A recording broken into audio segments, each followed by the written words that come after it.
آج جو رات پہلی تراویح پڑھی تو اس میں سورہ فاتحہ سے لے کر دوسرے پارے کے پہلے پاؤ تک ہم نے مکمل کیا، تو میں کوشش کروں گا کہ تھوڑا سا آیت وائز تھوڑا سا آپ کو بتاؤں کہ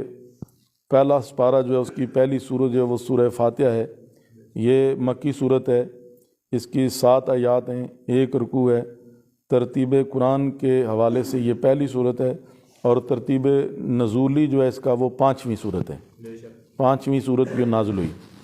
اس کے دیگر نام ہیں اس صورت کو فاتحہ، فاتحۃ الکتاب، القرآن یا الکتاب، 7 مثانی، سورۃ الحمد، سورۃ الکنز، سورۃ الوافیہ، شفا، کافیہ، اساس، یہ نام اس کے بتائے جاتے ہیں۔ ایک قول کے مطابق یہ مدنی صورت ہے، یعنی مدینہ شریف میں نازل ہوئی، اور دوسرا قول یہ ہے کہ یہ مکی صورت ہے، اور کہا گیا ہے کہ یہ 2 مرتبہ نازل ہوئی ہے، ایک مرتبہ مکہ المکرمہ میں نازل ہوئی اور دوسری مرتبہ یہ مدینہ طیبہ میں نازل ہوئی۔ جب قبلہ تبدیل ہوا تو سورہ فاتحہ اپنے حجم کے اعتبار سے چھوٹی صورت ہے، لیکن یہ جمالی طور پر مقاصد دین پر مشتمل ہے، اور وہ مقاصد یہ ہیں توحید، عبادت، احکام، وعید۔ اور سورہ فاتحہ کی 7 آیات مبارکہ ہیں، اللہ تعالیٰ کی حمد اور خوبیاں بیان کرتے ہوئے 4 صفات بیان کی گئی ہیں کہ تمام جانوں کا مالک کون ہے؟ اللہ رب ہے، اور دوسرا ہے بہت زیادہ رحمت کرنے والا ہے، اور تیسرا نہایت مہربان ہے، اور چوتھا ہے کہ وہ قیامت کے دن کا مالک ہے۔ پھر بندے کی طرف سے اس صورت میں اللہ تعالیٰ کی عبادت، حقیقی مدد مانگنے کا اعتراف ہے، یعنی اللہ تعالیٰ کی یہ صفات بیان کرنے کے بعد بندہ اللہ سے مدد ایاک نعبد، اے اللہ ہم تیری عبادت کرتے ہیں خاص کر،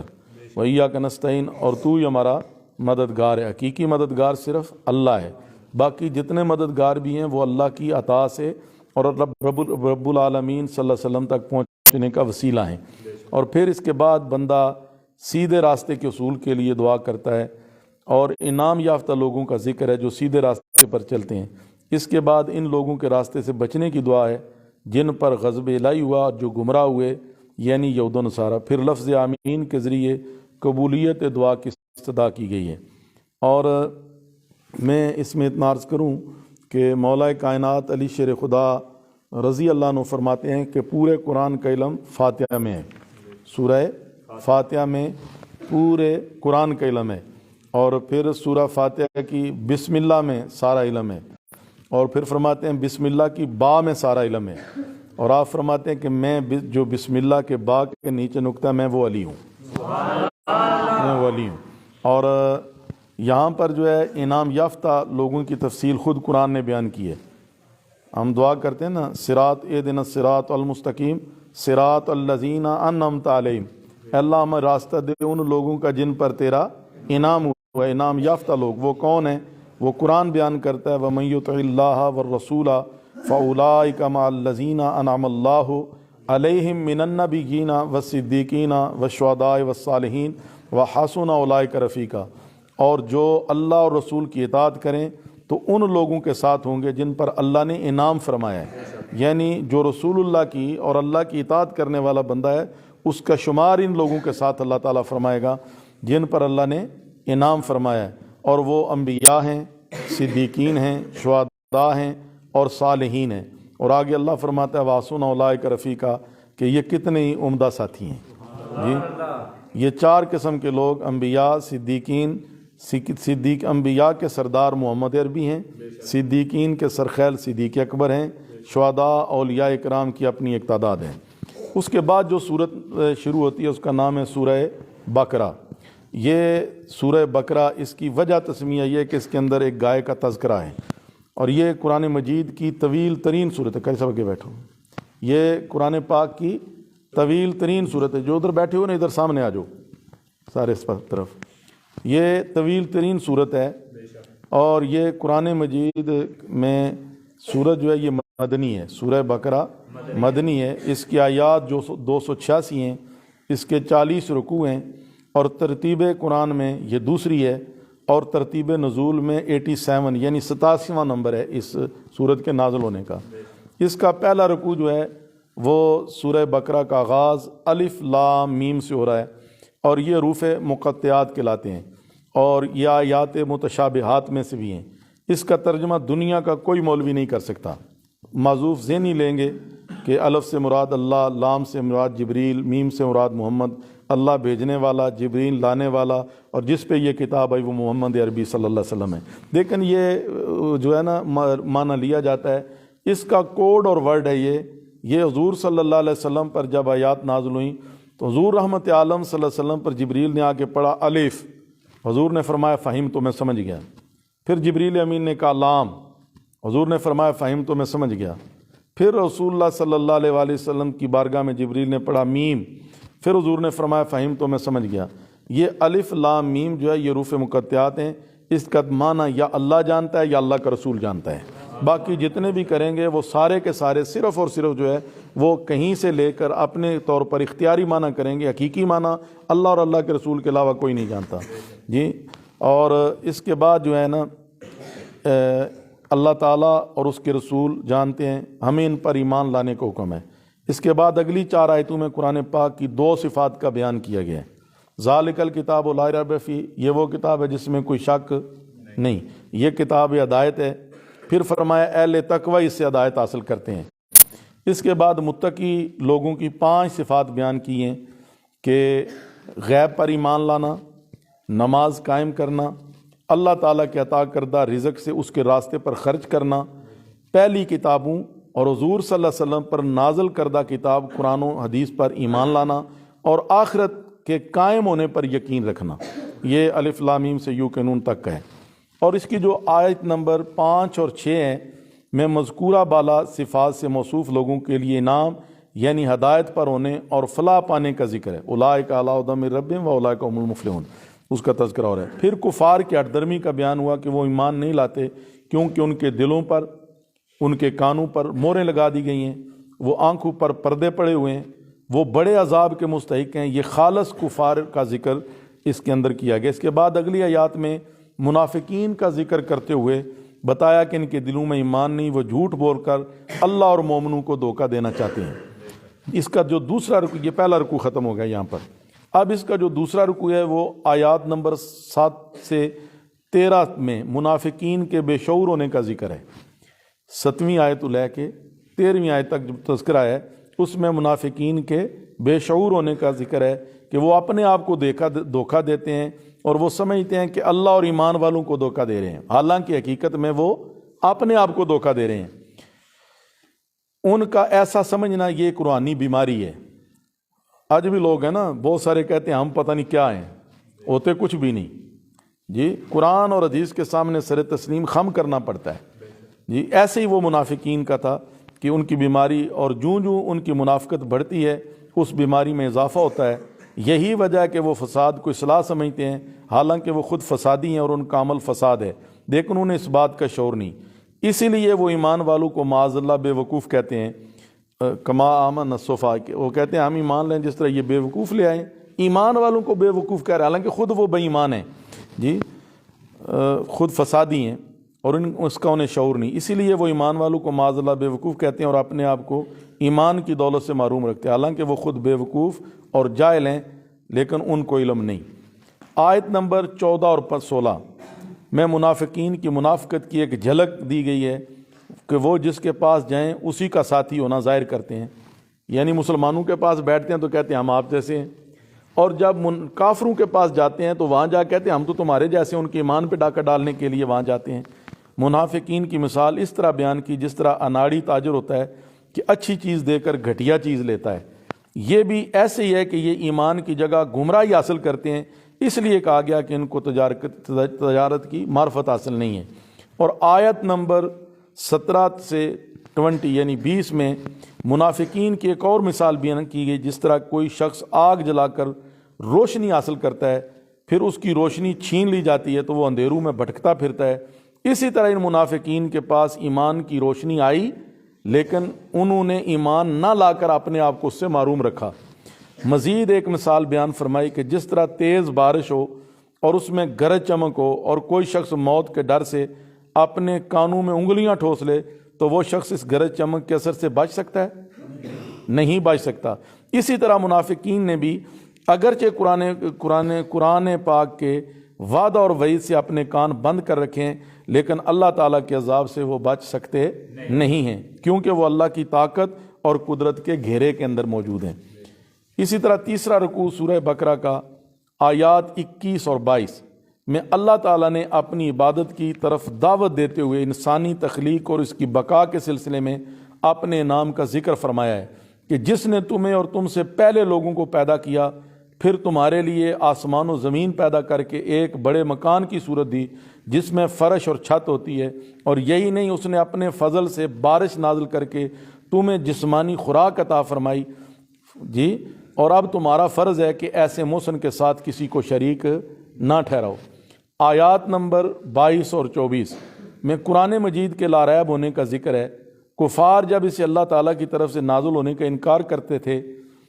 قرآن سے انکار کیا نا کافروں نے کہ یہ قرآن محمد عربی صلی اللہ علیہ وسلم کا اپنا بنایا ہوا کلام ہے، یہ اللہ کا کلام ہی نہیں، اس کے بارے میں یہاں بات ہو رہی ہے، انکار کرتے تھے۔ تو فرمایا اگر یہ قرآن نبی اکرم صلی اللہ علیہ وسلم نے اپنی طرف سے تیار کیا ہے تو اس کی چھوٹی سی صورت کی مثال بنا دو، اگر تمہارے سارے مل کر بھی اس کا مقابلہ نہیں کر سکتے، اور اس کا انکار کر کے جہنم کا ایندھن بنو جو اتنی شدید ہوگی کہ اس میں انسان اور پتھر بھی جلیں گے۔ یہ جہنم کفار کے لیے ہے، تم قرآن پر ایمان لا کر اس سے بچ سکتے ہو، لیکن اگر قرآن پر ایمان نہیں لاؤ گے تو اس جہنم کے اندر جلو گے۔ اور اس وقت اللہ تعالیٰ نے یہ سورہ نازل کی، انا اعطیناک الکوثر فصلی لربک وانحر ان شانئک هو الابتر۔ یہ آیات لکھ کے حضور صلی اللہ علیہ وسلم نے خانہ کعبہ پر لٹکا دی اللہ کے حکم سے، اور نبی رحمت صلی اللہ علیہ وآلہ وسلم نے کافروں کو چیلنج کر دیا کہ اللہ کا چیلنج ہے، اگر تم سمجھتے ہو زمانے میں کسی شاعر کا یا کسی بندے کا یہ کلام ہے تو ان 3 آیات کے مقابلے میں کوئی آیات بنا کے ہمیں دکھا دو، ہم سمجھیں گے کہ تم سچے ہو۔ لیکن اللہ نے ساتھ ہی وعید بھی کر دی کہ میں اللہ ہو کر گواہی دیتا ہوں تم یہ نہیں کر سکتے۔ تو پھر ان آگ سے بچو جو انسانوں کے لیے اور پتھروں کے لیے تیار کی گئی ہے جی۔ پھر آیت نمبر 25 میں فرمایا کہ ان کا ٹھکانہ جہنم ہوگا، جب وہ ایمان لائیں اور اچھے اعمال کریں، جنت میں ان کو طرح طرح کے کھانے اور پھل دیے جائیں گے جو شکل و صورت میں ایک جیسے ہوں گے اور ذائقہ مختلف ہوگا، اور پاکیزہ بیویاں عطا ہوں گی، کس کو؟ جنت میں رہنے والوں کو، اور ان کو دنیا ہی میں یہ خوشخبری دے دی گئی۔ اور آیت نمبر 26 میں کفار مشرکین کی ایک بات کا جواب دیا جب اللہ تعالیٰ نے ان کے بتوں کے بارے میں فرمایا یہ تو اپنے آپ سے مکھی کو دور نہیں کر سکتے اور ان کا عقیدہ مکڑی کے جالے کی طرح کمزور ہے، تو انہوں نے کہا اللہ تعالیٰ ایسی مثالیں ذکر کرنے سے بلند و بالا ہے۔ تو اللہ تعالیٰ نے فرمایا کہ یہ مثالیں بیان کرنے سے اللہ حیا نہیں کرتا، یعنی درگزر نہیں کرتا، اللہ کو شرم نہیں کہ وہ بیان نہ کرے۔ فرمایا بلکہ مچھر یا اس سے بھی چھوٹا ہونے میں فوقیت رکھنے والے کیڑوں مکوڑے ہوں تو اسے بھی لوگوں کو سمجھانے کے لیے اللہ خود بیان کرتا ہے، اور ان میں لوگوں کی آزمائش کی جاتی ہے، لہٰذا کئی لوگ مان کر ہدایت پاتے ہیں اور کچھ لوگ نہ مان کر گمراہ ہوتے ہیں اور نافرمان ہوتے ہیں۔ آیت نمبر 27 میں ان فاسقین نافرمان لوگوں کی نشاندہی جو ہے وہ نشانیاں بتائی گئی ہیں کہ وہ اللہ تعالیٰ کے ساتھ کیے ہوئے وعدے کو توڑتے ہیں، جن کاموں کو کرنے کا حکم دیا جیسے نماز وغیرہ تو ان کو ادا نہیں کرتے، اور جن کو چھوڑنے کا حکم دیا گیا ان کو نہیں چھوڑتے، اور زمین میں فساد پھیلاتے ہیں، اور یہ بھی بتایا کہ وہ نقصان میں ہیں۔ پھر آیت نمبر 28 میں بتایا کہ تمہارا وجود، پھر عدم یعنی موت، پھر وجود، اس کا مرہون منت ہے، تو کس طرح تم اس اللہ کے انکار کرتے ہو حالانکہ تمہیں اس کا احسان مند ہونا چاہیے۔ آیت نمبر 29 میں اللہ تعالیٰ نے اپنے انعام اور قدرت کا ذکر فرمایا۔ انعام یہ کہ اس نے زمین میں جو کچھ ہے تمہارے نفع کے لیے پیدا فرمایا، اور اس کی قدرت یہ ہے کہ 7 آسمان پیدا فرمائے، کوئی چیز اس کے علم سے باہر نہیں، ہر چیز کو اللہ تعالیٰ جانتا ہے۔ اور چوتھا رکوع آیت نمبر 30 میں اللہ تعالیٰ کے خلیفہ یعنی آدم علیہ السلام اور ان کی اولاد کی تخلیق کا فرشتوں کے سامنے اظہار اور فرشتوں کے تحفظات کا ذکر ہے، یعنی انہوں نے کہا کہ ایسا انسان بنائے گا جو خون بہائیں گے، تسبیح و تقدیس کے لیے تو ہم فرشتے موجود ہیں۔ تو اللہ تعالیٰ کا جواب یوں ذکر کیا گیا کہ انی اعلم ما لا تعلم، جو کچھ میں جانتا ہوں تم نہیں جانتے۔ تو آیت نمبر 31 میں اللہ تعالیٰ نے اس علم کا ذکر کیا جو حضرت آدم علیہ السلام کو سکھایا۔ پھر فرشتوں سے پوچھا اگر تم اپنے موقع میں سچے ہو تو ان چیزوں کے علوم یعنی نام بتاؤ، تو جو آدم علیہ السلام کو سکھائے گئے۔ پھر آیت نمبر 32 میں فرشتوں کا یہ اعتراف مذکور ہے کہ انہیں علم نہیں، اور ان کی طرف سے اللہ تعالیٰ کی پاکیزگی بیان کرنے کا ذکر کیا گیا۔ آیت نمبر 33 میں اس بات کو بیان کیا گیا کہ اللہ تعالیٰ کے حکم سے حضرت آدم نے وہ تمام نام بتا دیے جن کے بارے میں فرشتوں سے پوچھا تھا، اور اللہ تعالیٰ نے فرشتوں سے فرمایا کہ آسمان اور زمین کی پوشیدہ چیزوں رازوں کو میں جانتا ہوں، اور یہ بھی بتا دیا کہ تم جو کچھ ظاہر کرتے ہو یا چھپاتے ہو مجھے ان سب باتوں کا علم ہے۔ اور آیت نمبر 34 اور 35 میں آدم علیہ السلام کو مسجود ملائکہ بنانے، فرشتوں کا آپ کے سامنے آپ کو قبلہ بنا کر اللہ تعالیٰ کو سجدہ کرنے کا ذکر ہے، اور یہ بھی کہ ابلیس نے تکبر کی وجہ سے سجدہ نہ کیا۔ اسی طرح حضرت آدم علیہ السلام اور حضرت حوا علیہ السلام کو جنت میں ہر قسم کی نعمتوں سے بے خبر ہونے کی اجازت دینے اور ایک خاص درخت کے قریب جانے سے روکنے کا ذکر ہے۔ آیت نمبر 36 میں فرشتوں کی طرف سے، شیطان کی طرف سے حضرت آدم علیہ السلام کو لغزش میں ڈالنے اور ان کے دنیا میں اتارنے کا ذکر ہے، اور یہ بھی بتایا کہ تمہارا ٹھکانہ زمین میں ہے اور دنیاوی ساز و سامان کے عطا کرنے کا بیان ہے۔ آیت نمبر 37 میں حضرت آدم علیہ السلام کو کچھ ایسے کلمات القاء کرنے کا بیان ہے جن کے ذریعے سے آپ نے بارگاہ الہی میں توبہ کی، اور اللہ تعالیٰ نے توبہ قبول فرمائی، اور اس کے ساتھ ہی اللہ کی دو صفات بہت توبہ قبول کرنے اور نہایت رحم کرنے کا ذکر ہے۔ آیت نمبر 38 میں بتایا گیا کہ تم زمین میں جاؤ اور تمہارے پاس میری ہدایت آئے گی، اور جو لوگ اس کی اتباع کریں گے وہ خوف اور غم سے آزاد ہوں گے۔ اور آیت نمبر 39 میں اس ہدایت کے منکرین کا انجام بتایا کہ وہ ہمیشہ ہمیشہ جہنم میں ہوں گے۔ 5واں رکوع آیت نمبر 40، یہاں سے بنی اسرائیل کا تذکرہ شروع ہوتا ہے۔ یہ حضرت موسیٰ علیہ السلام کی امت ہے۔ فرمایا گیا کہ بنی اسرائیل اہل کتاب کو اللہ تعالیٰ نے اپنی نعمت یاد دلائی، اور وہ نعمت اس زمانے کے لوگوں پر ان کو فضیلت دینا، اور فرمایا تم اپنا وعدہ پورا کرو، ایمان لاؤ، میں اپنا وعدہ پورا کروں گا، تمہیں نعمتوں سے نوازوں گا، اور مجھ سے ڈرو، یعنی میرے عذاب سے ڈرو۔ اور آیت نمبر 41 میں انہی بنی اسرائیل کو قرآن پاک پر ایمان لانے کی دعوت، کیونکہ اس کتاب نے تمہاری کتابوں کی تصدیق کی ہے۔ یہ قرآن نے پچھلی ساری کتابوں کی تصدیق کی ہے، اس لیے کہ ان کتابوں میں قرآن پاک کا ذکر ہے۔ جب قرآن آیا تو اس کی تصدیق ہو گئی، اس کی تصدیق ہو گئی۔ اس کے بعد چونکہ وہ دولت کے بدلے میں آیات کا سودا، یعنی لوگوں کی مرضی کے احکام بیان کرتے تھے، تو ان کو اس حرکت سے روکا اور اپنے عذاب سے ڈرایا۔ آیت نمبر 42 میں ان کو حق اور باطل کی آمیزش سے روکا، یعنی تورات و انجیل میں اپنی طرف سے عبارات داخل نہ کرو، یہ باطل ہے، کیونکہ آسمانی کتاب حق ہے۔ اسی طرح حضور صلی اللہ علیہ وسلم اور قرآن کے ذکر کے سپانے سے باز آ جاؤ، اور جو حرکت تم کرتے ہو تمہیں معلوم ہے یہ ناک ہے۔ یہودی یہ کرتے تھے، جہاں تورات میں حضور کا تذکرہ تھا نا، اس کو چھوڑ دیتے تھے، آگے پڑھتے تھے، یا ادھر ہاتھ رکھ لیتے تھے اگر کوئی بندہ کھولتا تھا، تو اس کا تذکرہ یہ اللہ تعالیٰ قرآن کریم میں فرما رہا ہے۔ آیت نمبر 43 میں نماز قائم کرنے اور باجماعت نماز پڑھنے کا حکم دیا، اسی طرح زکوٰۃ کی ادائیگی کا بھی حکم دیا گیا۔ آیت نمبر 44 میں نیکی کو حکم دینے والوں کو کہا گیا کہ خود بھی عمل کرو، جب کہ تم کتاب پڑھتے ہو جس کے مطابق مولے کو خود بھی عمل کرنے کا حکم ہے،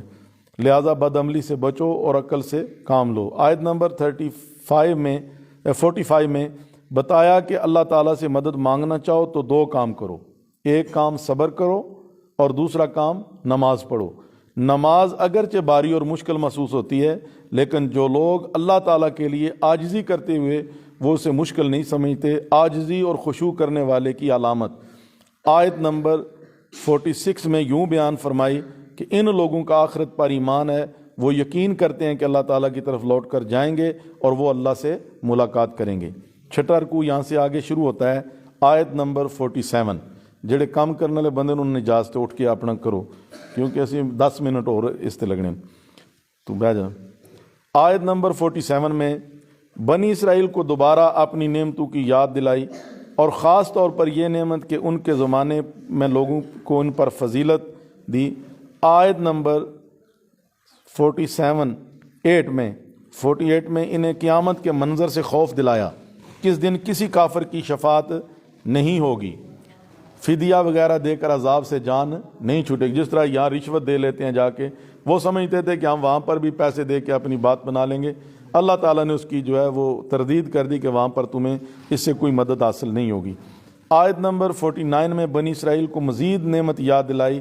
کہ آل فرعون ان سے اذیت ناک سلوک کرتے، ان کے بیٹوں کو قتل کرتے، بیٹیوں کو زندہ چھوڑتے تھے تاکہ ان کو ذلت کا سامنا کرنا پڑے کہ بیٹیوں کے رشتے آل فرعون کو دینا پڑیں. اس عظیم آزمائش کا ذکر کیا اور پھر اس سے نجات دی کہ دریا میں راستے بنا دیے، دریا میں راستے بنا دی اور فرعونیوں سے بچ نکلنے کا ذکر کیا. آیت نمبر 50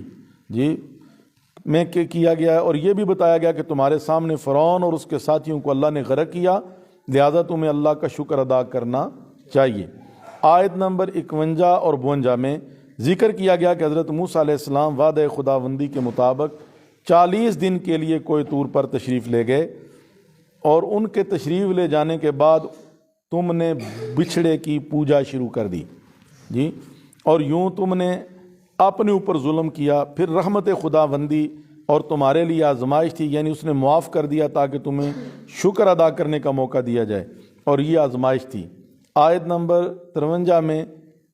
تورات اور قرآن پاک کا ذکر ہے کہ یہ کتابیں انسانی ہدایت کے لیے اللہ نے اتاری ہیں. اور آیت نمبر 54 میں حضرت موسیٰ علیہ السلام کی اس حکم کا ذکر ہے جو آپ نے اپنی قوم کو توبہ کرنے کے بارے میں دیا تاکہ انہوں نے جو بچھڑے کی پوجا کی تھی اس گناہ کا تدارک ہو، اور اس زمانے کے مطابق توبہ کا طریقہ ایک دوسرے کو قتل کرنا بتایا، اور یہ بھی بتایا کہ تمہارا یہ عمل تمہارے رب کے یہاں اچھا ہے، چنانچہ اس کی توبہ قبول کرنے کا ذکر اور پھر صفت الہی بیان فرمائی گئی کہ وہ ہمیشہ توبہ قبول کرنے والا اور بڑا مہربان ہے. آیت نمبر 55 اور 56 میں بنی اسرائیل کی ایک ہٹ درمی کا ذکر کیا گیا کہ انہوں نے اللہ تعالیٰ کو ظاہر دیکھے کے بغیر حضرت موسیٰ پر ایمان لانے سے انکار کر دیا، اور چونکہ وہ حد سے بڑھ رہے تھے اس لیے ان کو کڑک بجلی جڑی پہنی ہے کے ذریعے سزا دی گئی. جب کہ وہ اس منظر کو دیکھ رہے تھے اور پھر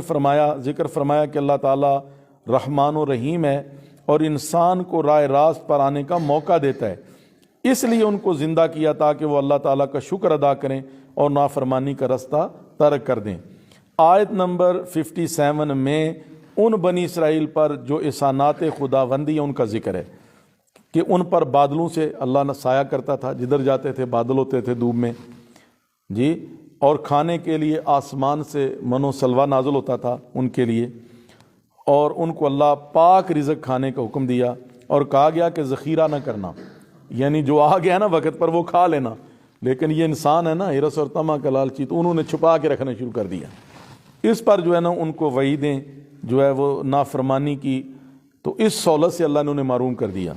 اور اللہ تعالیٰ نے اس کے نتیجے کی طرف توجہ دلاتے ہوئے فرمایا کہ انہوں نے اپنے اوپر ہی ظلم کیا، ہم نے ان پر ظلم نہیں کیا، انہوں نے خود اپنے اوپر ظلم کیا. آیت نمبر 58 میں اللہ تعالیٰ نے ان کو ایک اور حکم دیا کہ میدان میں نکل کر بستی میں جاؤ اور اللہ تعالیٰ کا رزق جس قدر اور جس جگہ سے چاہو کھاؤ. یعنی ایک میدان تھا، تیا نام تھا، اللہ تعالیٰ نے فرمایا اس میدان میں جاؤ اور رزق کھاؤ. ٹھیک ہے جی، لیکن ایک تو جھکتے ہوئے جانا ہے اور عاجزی سے جانا ہے،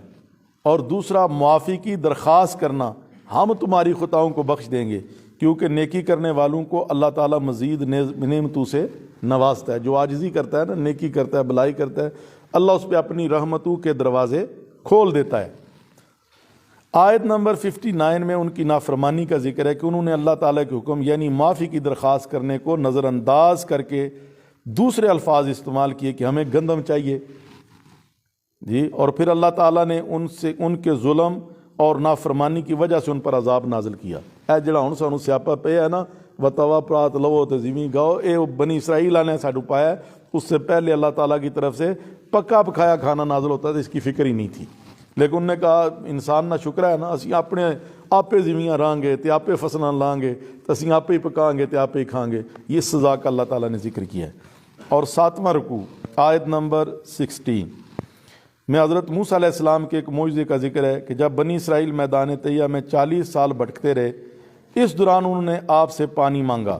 تو اللہ تعالیٰ کے حکم سے حضرت موسیٰ علیہ السلام نے اپنا عصا مبارک سے پتھر پر ضرب لگائی تو 12 قبیلے کے لیے 12 چشمے ظاہر ہو گئے. اور ہر ایک کو پتہ چل گیا کہ ان کی پانی کی جگہ کون سی ہے۔ ان کو اللہ تعالیٰ نے حکم دیا کہ یہ رزق اللہ کی طرف سے ہے، اسے کھاؤ پیو، لیکن زمین میں فساد نہ پھیلاؤ۔ آیت نمبر 61 میں کئی باتوں کا ذکر ہے۔ نمبر 1، بنی اسرائیل کے کھانے من و سلوا پر بے صبری کا اظہار۔ نمبر 2، حضرت موسیٰ علیہ السلام سے عرض کرنا کہ اپنے رب سے دعا کر کے زمین کو مختلف سبزیوں میں تبدیل کرائیں۔ جی۔ نمبر 3، حضرت موسیٰ علیہ السلام کا ان کو فرمانا کہ تم بہتر آسمانی رزق کے مقابلے میں ادنا لینا چاہتے ہو تو پھر شہر میں چلے جاؤ، یہ سب کچھ تمہیں وہاں ملے گا۔ آیت نمبر 4 یہ بھی بتایا گیا کہ نہیں، آیت نمبر 4 نہیں، چوتھا یہ بھی بتایا گیا کہ ذلت اور مسکینی تمہارے مقدر میں لکھ دی گئی ہے۔ ان پر اللہ تعالیٰ کا غضب نازل ہوا، ان کو بتایا گیا کہ تمہاری سزا تمہاری نافرمانیوں کی وجہ سے ہے، اور کہ تم نے اللہ تعالیٰ کی آیات کو انکار کیا، انبیاء اکرام علیہ السلام کو قتل کیا۔ اس طرح اللہ تعالیٰ کی نافرمانی میں حد سے بڑھنا اس عذاب کا سبب ہے۔ ان لوگوں پر طاعون کا عذاب آیا اور دوپہر تک 70,000 افراد ہلاک ہو گئے۔ یہ عذاب تھا قوم موسیٰ علیہ السلام پر، بنی اسرائیل پر۔ آیت نمبر 62 میں منافقین، یہودیوں، عیسائیوں، ستارہ پرستوں کو آگاہ کیا گیا کہ ان میں سے جو ایمان لائے گا اور اچھے کام کرے گا تو ان کو ثواب بھی ملے گا اور وہ ہر قسم کے خوف اور غم سے محفوظ ہوں گے۔ آیت نمبر 63 میں بنی اسرائیل سے لیے گئے وعدے کا ذکر ہے کہ اللہ تعالیٰ کی کتاب اور اس کے مضامین سے مکمل وابستگی اختیار کریں تاکہ وہ عذاب سے بچ جائیں، اور ان کو تنبیہ کرتے ہوئے ان پر پہاڑ کو بلند کرنے کا ذکر کیا۔ ان پر رحمت اور فضل کا ذکر ہے کہ اس نے ان کو نقصان سے بچا لیا۔ آیات نمبر 65 اور 66 میں بنی اسرائیل کے ان لوگوں کی نافرمانی اور بطور سزا ان کو ددکارتے ہوئے بندر بنانے کا ذکر ہے۔ کونو قرادۃ خاسئین، کہ ہو جاؤ ذلیل بندر، جی، جنہوں نے ہفتے کے دن مچھلیوں کا شکار کیا جبکہ ان کو اس سے روکا گیا تھا۔ یہ سزا اس وقت کے لوگوں اور بعد والوں کے لیے عبرت کا سامان بنائی گئی اور پرہیزگاروں کے لیے اسے نصیحت بنایا گیا۔ اب اس پہ بڑی لمبی تقریر ہو سکتی ہے، لیکن میں صرف آیات کا اجمالی طور پر ترجمہ کر کے آگے گزر رہا ہوں۔ اللہ تعالیٰ نے بنی اسرائیل کو روکا تھا کہ وہ مچھلی کا شکار ہفتے والے دن نہیں کر سکتے، لیکن یہ جو ہے نا اس دن بھی شکار کرتے تھے ہیلو بانے سے، اس کا اللہ نے یہ تذکرہ کیا ہے۔ آیت نمبر 67 میں حضرت موسیٰ علیہ السلام کے بنی اسرائیل کو گائے ذبح کرنے اور ان کی طرف سے آپ کے حکم کو مذاق قرار دینے کا ذکر ہے، اور یہ کہ حضرت موسیٰ علیہ السلام نے بتایا کہ مذاق کرنا جاہل لوگوں کا کام ہے اور میں جہالت سے اللہ تعالیٰ کی پناہ میں آتا ہوں۔ نوٹ، اب بقرہ گائے کا ذکر شروع ہوتا ہے جس کی مناسبت سے اس سورت کا نام سورت بقرہ رکھا گیا ہے۔ آیات نمبر 68 تا 70 میں اسی واقعہ سے متعلق بنی اسرائیل کے سوالات اور حضرت موسیٰ علیہ السلام کی طرف سے جوابات ذکر کیے ہیں، اور یہ سوال اس سبب سے تھے کہ وہ گائے ذبح کرنا نہیں چاہتے تھے، لہٰذا انہوں نے پہلے گائے کی عمر کے بارے میں پوچھا، پھر اس کے رنگ کا سوال کیا، پھر انہیں مزید چیزیں طلب کیں۔ ان سب باتوں کا جواب حضرت موسیٰ علیہ السلام نے دیا تو آخر میں انہوں نے کہہ دیا کہ اللہ تعالیٰ نے چاہ تو ہم یہ کام کریں گے، یعنی گائے ذبح کریں گے۔ 9واں رکوع آیت نمبر 71 اور 72 میں اس گائے کی مزید صفات بیان کی گئیں کہ وہ کھیتی باڑی کے لیے استعمال نہیں ہوتی اور اس میں کسی قسم کا داغ نہیں۔ اس کے بعد وہ مجبوراً آمادہ ہوئے اور گائے ذبح کرنے کی، ورنہ وہ یہ کام کرنے کے لیے تیار نہیں تھے۔ اس کے ساتھ اللہ تعالیٰ نے واضح کیا کہ تم نے ایک شخص کو قتل کیا اور ایک دوسرے پر الزام لگاتے رہے کہ اللہ تعالیٰ نے تمہارے اس عمل کو ظاہر کر دیا کہ وہ قاتل کون تھا جس نے مال ہتھیانے کے لیے اپنے چچا کو قتل کیا تھا۔ آیت نمبر 73 میں اللہ تعالیٰ کی قدرت کا اظہار ہے کہ اس گائے کے گوشت کے بعض حصے کو جڑی وہ گاہ دا گوشت ماریا نے تو جڑا مویا سی وہ زندہ ہو گیا، جی، وہ زندہ ہو گیا، تو اس نے زندہ ہو کر بتایا کہ اس کا قاتل کون ہے۔ اللہ تعالیٰ نے منکرین قیامت کو بتایا کہ اگر عقل سے کام لوگے تو تمہیں سمجھ آ جائے گی کہ ہم مردوں کو زندہ کرنے پر قادر ہیں اور قیامت کے دن تم سب کو دوبارہ زندہ کیا جائے گا۔ آیت نمبر 74 میں ان لوگوں کے دلوں کی سختی کو بیان کیا گیا کہ اس واقعہ کو دیکھنے کے بعد بھی راہ راست پر نہ آئے اور ان کے دل پتھر سے بھی زیادہ سخت ہو گئے، حالانکہ پتھروں میں شگاف ہو کر ان سے پانی نکلتا ہے۔ وہ اللہ تعالیٰ کے خوف سے گرتے ہیں اور اللہ تعالیٰ تمہارے اعمال سے بے خبر نہیں۔ آیت نمبر 75 میں ان لوگوں یعنی بنی اسرائیل کی ایک اور ہٹ درمی کا ذکر کیا گیا کہ مسلمانوں کو بتایا کہ ان کے ایمان کی طمع مت کرو، یہ تو اللہ تعالیٰ کا کلام سن کر اسے بدل دیتے ہیں، حالانکہ ان کو اس بات کا علم ہے کہ وہ کلام الہی میں تبدیلی کر رہے ہیں۔ اور آیت نمبر 76 میں ان کی منافقت کا ذکر فرمایا کہ جب وہ ایمان والوں سے ملتے ہیں تو ایمان کا دعویٰ کرتے ہیں، اور جب آپس میں ایک دوسرے سے ملتے ہیں تو کہتے ہیں کہ جو کچھ تمہاری کتابوں میں آخری نبی صلی اللہ علیہ وسلم اور قرآن پاک کا ذکر ہے تو تم مسلمانوں کو اس سے آگاہ کرتے ہو تاکہ وہ اسے تمہارے خلاف دلیل بنائیں، کیا تمہیں عقل نہیں؟ یعنی جڑے تورات میں حضور کی صفات اور امت محمدیہ کا ذکر ہے،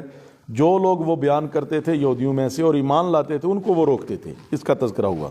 آیت نمبر 77 میں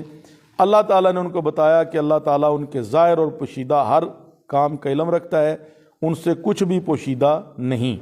آیت نمبر 78 اور 79 میں بتایا گیا کہ ان میں سے کچھ لوگ ان پڑھ ہیں، ان کی کتابوں میں جو کچھ لکھا ہے اس کے بارے میں کچھ نہیں جانتے، بس وہ محض خواہشات اور گمان کی دنیا میں رہتے ہیں اور من گھڑت باتوں پر یقین رکھتے ہیں، لہٰذا ان کے وہ لوگ جو اپنے ہاتھوں سے من گھڑت باتیں لکھ کر دوسروں کو گمراہ کریں وہ عذاب جہنم کے مستحق ہیں، کیونکہ وہ من گھڑت باتوں کو اللہ تعالیٰ کی طرف منسوب کر کے دنیا کا مال کماتے ہیں اور آخرت کے مقابلے میں دنیا کا مال بہت کم ہے۔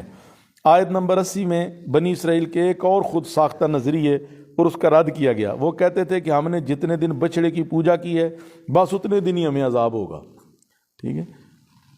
اللہ تعالیٰ نے فرمایا یہ تم اپنی طرف سے کہتے ہو نا، اور اللہ تعالیٰ پر جھوٹ باندھتے ہو، کیونکہ اللہ نے تم سے ایسا کوئی وعدہ نہیں کیا۔ پھر آیت نمبر 81 اور 82 میں عذاب کے سلسلے میں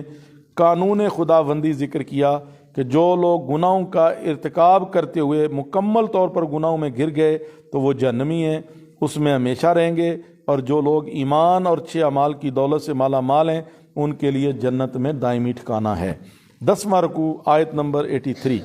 ان چند امور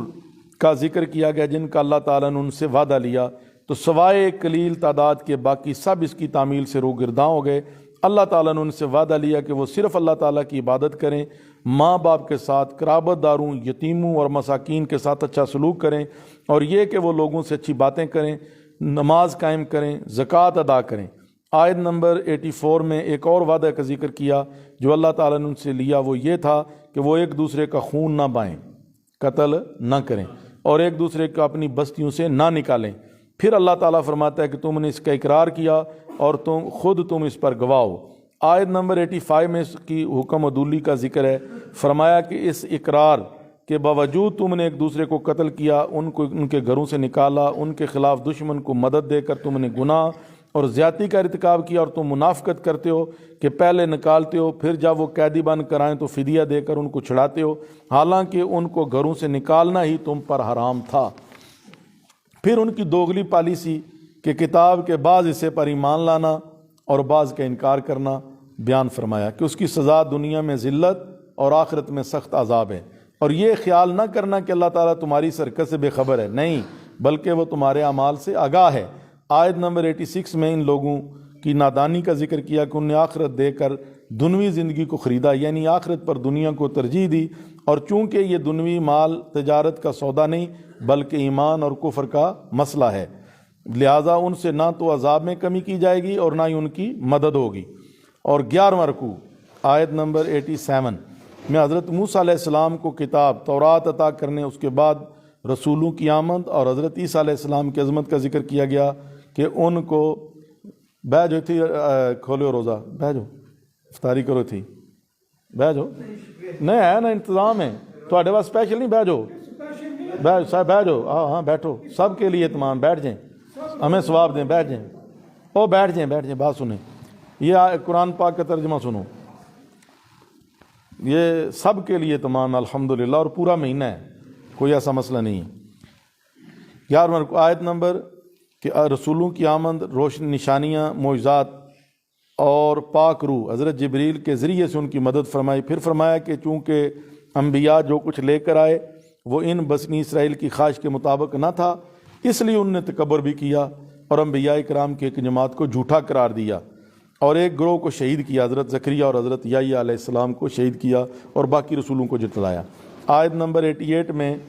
یہودیوں کے ایک مذاق کا ذکر کیا کہ احکام الہیہ کو تسلیم کرنے کی بجائے ان نے کہا کہ ہمارے دل پردے میں ہیں۔ اللہ تعالیٰ نے بتایا کہ یہ بات نہیں، بلکہ ان کی کفر کی وجہ سے اللہ تعالیٰ کی طرف سے ان پر لعنت ہے، رحمت سے دوری ہے، اس لیے ان میں سے بہت کم لوگ ایمان لاتے ہیں۔ آیت نمبر 89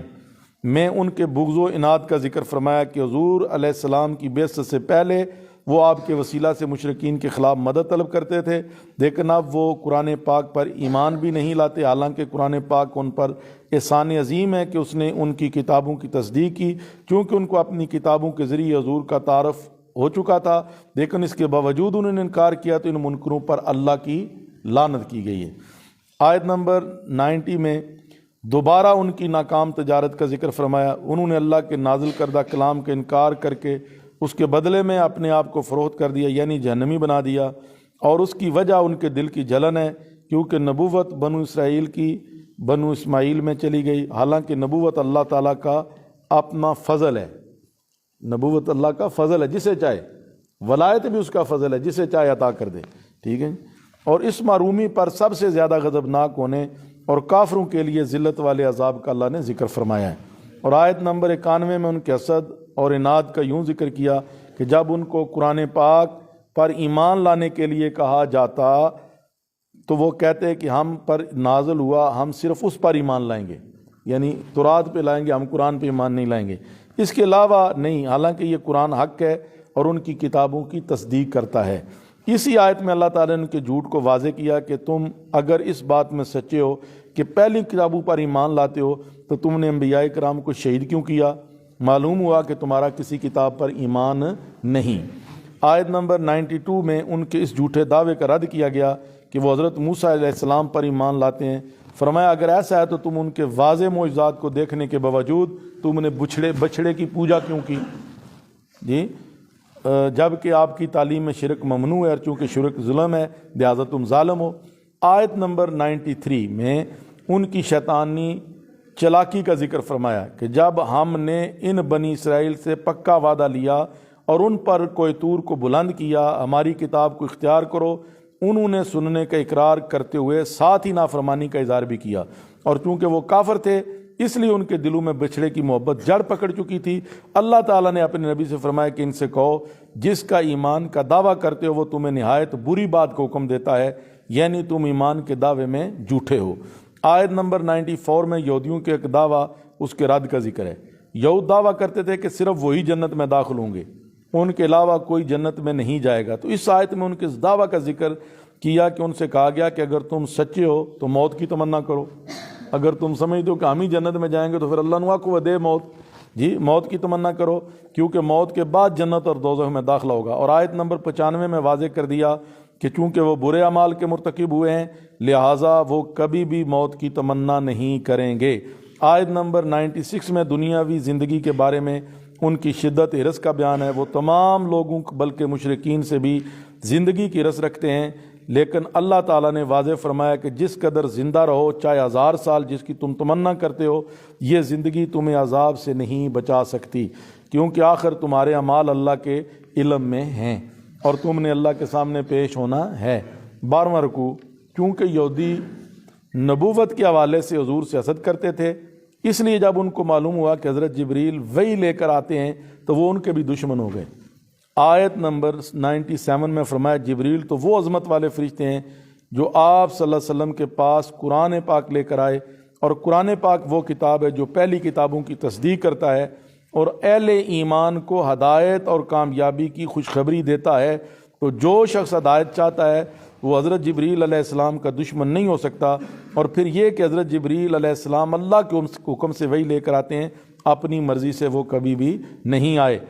اس لیے اللہ تعالیٰ پر ایمان رکھنے والے ان کی مخالفت نہیں کرتے۔ اسی لیے آیت نمبر 98 میں بتایا کہ جو شخص اللہ کا فرشتوں، رسولوں اور خاص فرشتوں جبریل و میکائیل کا دشمن ہے وہ کافر ہے، اور اللہ تعالیٰ کافروں کا دشمن ہے، گویا وہ جبریل سے دشمنی کر کے اللہ سے دعوت کا اظہار کرتے ہیں۔ اور آیت نمبر 99 میں اللہ تعالیٰ کی آیات بینات کے منکروں کے بارے میں بتایا کہ وہ اللہ تعالیٰ کے نافرمان ہیں۔ اور آیت نمبر 100 میں ان لوگوں یہودیوں کی بادادی کا ذکر ہے کہ وہ جب بھی وعدہ کرتے ہیں اسے توڑ دیتے ہیں اور یہ کام ان میں سے ایک گروہ کرتا ہے، بلکہ ان میں زیادہ لوگ مومن نہیں ہیں۔ آیت نمبر 101 میں رسول اکرم صلی اللہ علیہ وسلم کی تشریف آوری کا ذکر فرمایا۔ تمہاری کتابوں میں اس امی نبی کا ذکر ہے اور ان کا تشریف لانا ان کتابوں کی تصدیق ہے۔ تو اہل کتاب میں سے ایک گروہ نے اللہ تعالیٰ کی کتاب سے روح گردانی کی، ایسا معلوم ہوتا ہے کہ ان کا اس کا علم ہی نہیں، حالانکہ وہ سب کچھ جانتے تھے، تورات میں پڑھے ہوئے تھے۔ آیت نمبر 103 میں بتایا گیا کہ انہوں نے کتاب کو پس پش ڈال کر جھوٹی اور کفریہ باتوں کی پیروی کی، جو حضرت سلیمان علیہ السلام کے زمانے میں شیطان پڑھتے تھے، اور شیطان ان کو جو باتیں سکھاتے تھے ان میں سے یہ بات بھی تھی کہ معاذ اللہ حضرت سلیمان علیہ السلام نے جادو سیکھ کر کفر کیا۔ اللہ تعالیٰ نے ان کا رد کیا اور فرمایا کہ شیطان جادو اور جو کچھ ہاروت و ماروت پر نازل ہوا اسے لوگوں کو سکھا کر کفر کا ارتکاب کرتے تھے، لیکن ہاروت اور ماروت جس کسی کو سکھاتے اسے کہتے کہ ہم آزمائش میں تم کفر نہ کرنا، ہم آزمائش میں تم کفر نہ کرنا، اور لوگ ان سے ایسی باتیں سیکھتے جس کے ذریعے میاں بیوی میں جدائی ڈالتے، ایسی باتیں سکھاتے جو نفع بخش نہ ہوتی بلکہ ضرر رساں ہوتی، اور وہ دو فرشتے جس کو بھی سکھاتے اللہ تعالیٰ کے حکم سے سکھاتے، اور ان کو اس بات کا علم ہے کہ جس نے یہ سودا کیا اس کے لیے آخرت میں کوئی حصہ نہیں۔ انہوں نے اپنی جانوں کا برا سودا کیا، اگر انہیں حقیقت حال کا علم ہوتا تو ایسا نہ کرتے۔ اس میں مفتی احمد یار خان صاحب نے تفسیر نعیمی میں اس پر بڑی خوبصورت جو ہے نا بات لکھی ہے، لیکن اب وقت نہیں۔ آیت نمبر 103 میں اللہ تعالیٰ نے اپنی رحمت عامہ کے تحت ایمان اور تقوی کی دعوت دی کہ اگر وہ یہ راستہ اختیار کریں تو اللہ تعالیٰ کے ہاں ان کے لیے ثواب ہے، وہ اچھا ہے، ان اس بات کو جاننا چاہیے۔ 13واں رکوع آیت نمبر 104 میں یہودیوں کی ایک بے ادبی کا ذکر فرمایا۔ جب مسلمان حضور علیہ السلام کو کسی مسئلہ کو دوبارہ بیان کرنے کے لیے عرض کرتے تو کہتے رائنا، کہ یا رسول اللہ ہماری رعایت کیجئے۔ ایک بات کی ہے نا، میں آپ سمجھ نہیں رہے، آپ کہیں رائنا کہ دوبارہ بیان کریں یا ہماری رعایت کریں۔ تو جو یہودی تھے ایک اس میں تھوڑا سا زیر کو دبا کے پڑھے نا، کھینچ کے، تو رائنا اس کا معنی چراوا، ہمارا چراوا۔ تو منافقین یہ یہودی رائنا کہتے ہوئے اس کو استعمال کرتے تھے، تو اللہ تعالیٰ نے اس لفظ پر نظر شفقت کرتے ہوئے کہا لا تقولوا رائنا وقولوا انظرنا، کہ آج کے بعد کوئی بندہ رائنا وہ لفظ بھی نہ بولے جس میں دو معنی ہوں۔ لہٰذا حضور سے جب بھی بات کرنی آپ نے کہنا انظرنا، کہ یا رسول اللہ ہم پہ نظر رحمت فرمائیں، ہم پہ نظر رحمت فرمائیں۔ اور اچھی طرح اللہ نے فرمایا جب بات کرے حضور تو توجہ سے سنیں، کان رکھے، تاکہ تمہیں دوبارہ ضرورت ہی محسوس نہ ہو کہنے کی، لیکن اگر کہنا ہے تو کیا کہنا ہے؟ انظرنا، یہ نہیں کہنا رائنا۔ اور جو لوگ ہمارے محبوب کی گستاخی کر کے کفر کے مرتکب ہو رہے ہیں ان کے لیے دردناک عذاب کا سامنا ہے، با ادب با نصیب، بے ادب بے نصیب۔ آیت نمبر 105 اور 107 میں کفار کی مسلمانوں سے دشمنی کا بیان ہے کہ وہ اہل کتاب اور مشرکین نہیں چاہتے تھے کہ مسلمانوں کو بارگاہ خداوندی سے کوئی بلائی نبوت وغیرہ عطا ہو، لیکن یہ اللہ تعالیٰ کی عطا ہے، وہ جس کو چاہے اس کے لیے مختص کرتا ہے، اور وہ عظیم فضل کا مالک ہے۔ جب ایک حکم کا وقت پورا ہو جائے تو اس کی جگہ دوسرا حکم آتا ہے، اسے نسخ کہتے ہیں۔ بعض آیات کے منسوخ ہونے پر یہودی اعتراض کرتے تو اللہ تعالیٰ نے فرمایا جو حکم منسوخ ہوا اس کی جگہ ہم دوسرا حکم لاتے ہیں، اور وہ پہلے سے بہتر یا اس کی مثل ہوتا ہے، اور اللہ تعالیٰ جو چاہے کرتا ہے، وہ کسی کا پابند نہیں۔ پھر بتایا کہ اعتراض کرنے والوں کو یہ بات معلوم نہیں کہ زمین و آسمان کا مالک تو صرف اللہ ہے، وہ جو چاہے کرے، کسی کو اعتراض کی گنجائش ہی نہیں۔ اور یہ بھی بتایا کہ یہود و نصارہ اور مشرکین اگر تم اللہ تعالیٰ کی مخالفت کرو گے تو تمہیں اللہ کے مقابلے میں کوئی مددگار نہیں ملے گا، مدد چاہتے ہو تو اسی خالق کائنات کے بن جاؤ۔ چونکہ یہودی حضرت موسیٰ علیہ السلام سے طرح طرح کے سوالات کرتے تھے، تو اللہ تعالیٰ نے آیت نمبر 108 میں اس دور کے یہودیوں کو اس بات سے منع کیا کہ تم رسول اللہ صلی اللہ علیہ وآلہ وسلم سے ایسے سوال مت کرنا۔ ان کو بتایا کہ جو شخص ایمان کی بجائے کفر اختیار کر لے گا وہ سیدھے راستے سے بھٹک جائے گا۔ یعنی اللہ تعالیٰ نے یہودیوں کو، یہودی جس طرح موسیٰ علیہ السلام سے کرتے تھے اسے حضور سے بھی کرنا چاہتے تھے، تو اللہ نے کہا خبردار یہ میرا محبوب ہے۔ ہائے ہائے، آداب بیان کر رہا ہے اللہ حضور کے کہ یہاں حضور جس طرح موسیٰ سے کرتے ایسے نہیں کر سکتے۔ اور آیت نمبر 109 میں اہل کتاب کی ایک سازش کا ذکر کیا گیا، چونکہ ان کے دل میں حسد کی وجہ سے ان سے نبوت کا چلا جانا، اس لیے وہ مسلمانوں کو ایمان سے دور کر کے کفر کی طرف لے جانا چاہتے ہیں، حالانکہ ان پر واضح ہو گیا کہ اسلام حق ہے۔ اور پھر حضور علیہ السلام کو حکم دیا گیا کہ جب تک کوئی حکم نہ آ جائے ان کو معاف کر دیں، ان کو معاف کر دیں اور درگزر کریں۔ یہ حکم جہاد سے پہلے کا ہے۔ اس کے ساتھ ہی اللہ تعالیٰ کی قدرت بیان کر کے باغی لوگوں کو متنبہ کیا کہ وہ بغاوت کا راستہ ترک کر دیں۔ جب مسلمانوں کو اہل کتاب کی حرکات پر اوف و درگزر کا حکم آیا تو آیت نمبر 110 میں اس کا حکم دیا کہ اے مسلمانوں، شاعر اسلام یعنی اسلام کی نشانیوں خصوصاً بدنی اور مالی عبادت، نماز اور زکوٰۃ جو اسلام کے ستون ہیں، ان کی ادائیگی کی پابندی سے کرو اور ان کی حفاظت کرو، اور ان عبادات کی رغبت پیدا کرنے کے لیے ان کا اجر بیان کیا کہ مسلمان نیک اعمال کے ذریعے اپنے لیے اجر و ثواب کا جو خزانہ جمع کر رہے ہیں وہ ضائع نہیں ہوگا، بلکہ اللہ تعالیٰ کے یہاں ان کو ملے گا، کیونکہ یہ اللہ تعالیٰ کے سامنے ہے، یعنی ان کے اچھے اعمال اللہ تعالیٰ کے علم میں۔ آیت نمبر 111 میں یہود و نصارہ کے اس دعوے کا رد کیا گیا کہ وہی جنت میں جائیں گے، اور ان سے اس دعوے کی دلیل طلب کی گئی، کیونکہ جو شخص سچا ہو وہ اپنے دعوے کی دلیل پیش کرتا ہے۔ پھر آیت نمبر 112 میں ایک ضابطہ بتایا گیا کہ اللہ تعالیٰ کے ہاں اجر بصورت جنت کا وہی مستحق ہوگا جو اللہ کی طرف رخ کرے، یعنی ایمان لائے اور اچھے کام کرے، وہ کوئی بھی ہو۔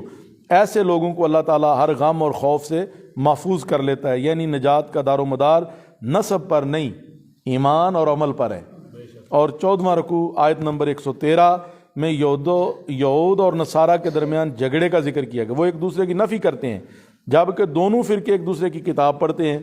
لہٰذا جو لوگ آسمانی کتابوں جو کوئی محفوظ ہیں ان کو مانتے ہیں وہ حق پر ہیں، اور جو انکار کرتے ہیں وہ باطل پر ہیں۔ جو کچھ یہ کہتے ہیں وہ بے علم لوگ کہتے ہیں، ان کے اختلاف کا فیصلہ قیامت کے دن اللہ تعالیٰ فرمائے گا۔ اور عجیب بات یہ ہے کہ اہل کتاب باہمی اختلاف کے باوجود مسلمانوں کے خلاف متحد ہیں۔ یہود و نصارہ آپس میں اختلاف رکھ دیں لیکن مسلمانوں کے خلاف وہ یک جان۔ آج بھی پوری دنیا میں جتنی غیر مسلم حکومتیں ہیں وہ ایک ہیں، چاہے کوئی یہودی ہے، ہندو ہے، عیسائی ہے، اور مسلمانوں کے خلاف وہ دشمنی کرتے ہیں۔ آیت نمبر 114 میں رومیوں اور مشرکین مکہ جیسے لوگوں کو ظالم قرار دیا، کیونکہ رومیوں نے بیت المقدس کی بے حرمتی کی اور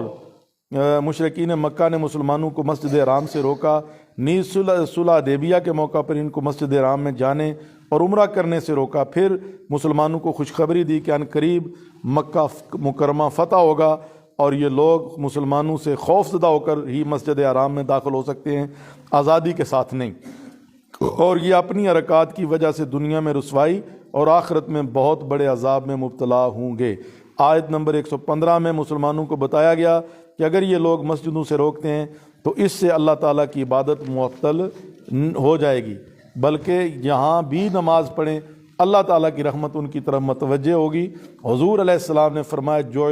جعلت الارض مسجدا، کہ اللہ تعالیٰ نے تمام روئے زمین کو میرے لیے مسجد بنا دیا ہے، پہلی امتوں کے لیے یہ نہیں تھا۔ جی پھر بتایا کہ اللہ تعالیٰ کا علم وسیع ہے، وہ سب کچھ جانتا ہے اور ایک دوسرے کو اس کے عمل کے مطابق بدلہ دے گا۔ آیت نمبر 116 میں یہود و نصارہ کا رد کیا، جب یہودیوں نے حضرت عزیر علیہ السلام کو، عیسائیوں نے حضرت عیسیٰ علیہ السلام کو اللہ کا بیٹا قرار دیا، تو ان کو اللہ بتایا گیا کہ اللہ تعالیٰ اولاد سے پاک ہے، وہ زمین و آسمان کی ہر چیز کا مالک ہے اور ہر چیز اپنے اپنے طریقے پر اس کے سامنے گردن جھکائے ہوئے اور اس کی فرما بردار ہے۔ آیت نمبر 117 میں اللہ تعالیٰ کی قدرت کا بیان ہے کہ اس نے کسی نمونے کے بغیر زمین و آسمان کو بنایا، اور وہ اسباب میں بھی کسی کا محتاج نہیں، وہ جب کچھ کرنا چاہتا ہے تو کن ہو جا، وہ کہتا ہے فیکون ہو جاتا ہے، یہ اس کی شان ہے۔ آیت نمبر 118 میں رافع بن حرملہ یہودی کے مطالبے کا جواب ہے، جب اس نے حضور صلی اللہ علیہ وسلم سے کہا کہ اگر آپ اللہ کے رسول ہیں تو اللہ تعالیٰ سے کہیں کہ وہ ہم سے کلام کرے اور ہم سنیں، تو اللہ تعالیٰ نے فرمایا کہ ان سے پہلے لوگ بھی اس طرح کی جاہلانہ باتیں کرتے تھے، ان سب کے دل ایک جیسے نہیں رکھتے، نہیں یقین رکھنے والوں کے لیے میں نے واضح نشانیاں جو ہیں وہ ذکر کر دی ہیں۔ آیت نمبر 119 میں اللہ تعالیٰ نے حضور صلی اللہ علیہ وسلم کو تسلی دیتے ہوئے فرمایا، ہم نے آپ کو دین حق کے ساتھ اچھے اعمال والوں کو جنت کی خوشخبری دینے والا اور برے لوگوں کو جہنم کے عذاب سے آگاہ کرنے والا بنا کر بھیجا۔ آپ کا کام پیغام الہی پہنچانا ہے۔ اگر یہ لوگ پھر بھی نہیں مانتے اور جہنم کا ایندھن بنتے ہیں تو آپ سے ان کے بارے میں نہیں سوال کیا جائے گا۔ اور آیت نمبر 120 میں بتایا گیا کہ یہود و نصارہ صرف ایک بات چاہتے ہیں کہ آپ ان کے دین کو اپنائیں، اس کے بغیر وہ راضی نہیں ہوں گے، لہٰذا ان کو بتا دیں ہدایت وہی ہے جو اللہ کی طرف سے آتی ہے، اور اگر کوئی مسلمان دین اسلام کا علم آنے کے بعد ان کی پیروی کرے گا تو کوئی بھی اسے اللہ کے عذاب سے بچانے کے لیے اس کا مددگار نہیں ہوگا۔ آیت نمبر 121 میں بتایا گیا کہ جن لوگوں کو کتاب دی گئی یعنی اہل کتاب میں سے جو ایمان لائے، اسی طرح صحابہ کرام وہ قرآن پاک کی کما کو تلاوت کرتے ہیں، وہی لوگ قرآن پاک پر ایمان رکھتے ہیں، اور منکر لوگ خسارے میں۔ 15واں رکوع آیت نمبر 122 میں ایک بار پھر اللہ تعالیٰ نے بنی اسرائیل کو اپنی نعمتوں کی یاد دلائی اور فرمایا تمہیں اپنے زمانے کے سب لوگوں پر فضیلت عطا کی، اس کے باوجود تم نے کفر کیا۔ آیت نمبر 123 میں ان کو قیامت کے عذاب سے آگاہ کیا اور اس بات کو واضح کیا کہ دنیا میں فدیہ دے کر یا کسی کی سفارش پر تم بچ سکتے ہو، لیکن روز قیامت نہ کوئی دوسرے کی جگہ سزا بھگتے گا، نہ فدیہ اور سفارش کے ذریعے تمہاری جان چھوٹے گی۔ نوٹ، یہ حکم کفار کے لیے ہے، البتہ اہل ایمان کے لیے دوسرا ہوگا، یعنی اللہ تعالیٰ کے حکم سے حضور صلی اللہ علیہ وسلم جب شفاعت کا دروازہ کھولیں گے تو پھر دوسروں کے لیے شفاعت ہوگی، لیکن کافروں کے لیے کوئی سفارش نہیں ہوگی۔ آیت نمبر 124 میں جد الانبیاء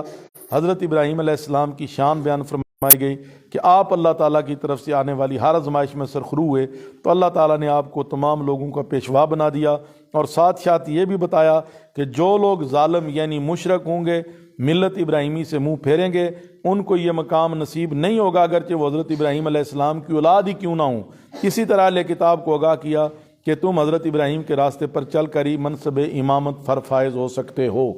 اور آیت نمبر 125 میں بیت اللہ شریف اور مقام ابراہیم کی فضیلت اس طرح بیان کی گئی کہ بیت اللہ شریف لوگوں کے بار بار وہاں لوٹ کر آنے کی جگہ ہے، اور جس پتھر پر حضرت ابراہیم علیہ السلام کھڑے ہو کر بیت اللہ کی دیوار کھڑی کرتے تھے اس پر آپ کے قدم مبارک کے نشان پڑ گئے، وہ مقام ابراہیم ہے، اس کی طرف رخ کر کے نفل ادا کرنے کو حکم دیا۔ اور اللہ تعالیٰ نے حضرت ابراہیم حضرت اسماعیل سے جو وعدہ لیا کہ وہ بیت اللہ شریف کا طواف کرنے والوں اور اسے اعتکاف اور نماز پڑھنے والوں کے لیے پاک کریں، اس کا ذکر ہے۔ نوٹ، معلوم ہوتا ہے کہ اللہ والوں کے قدموں سے لگا پتھر بھی عظمت والا بن جاتا ہے، جیسے مقام ابراہیم، حجر اسود، صفا و مروہ،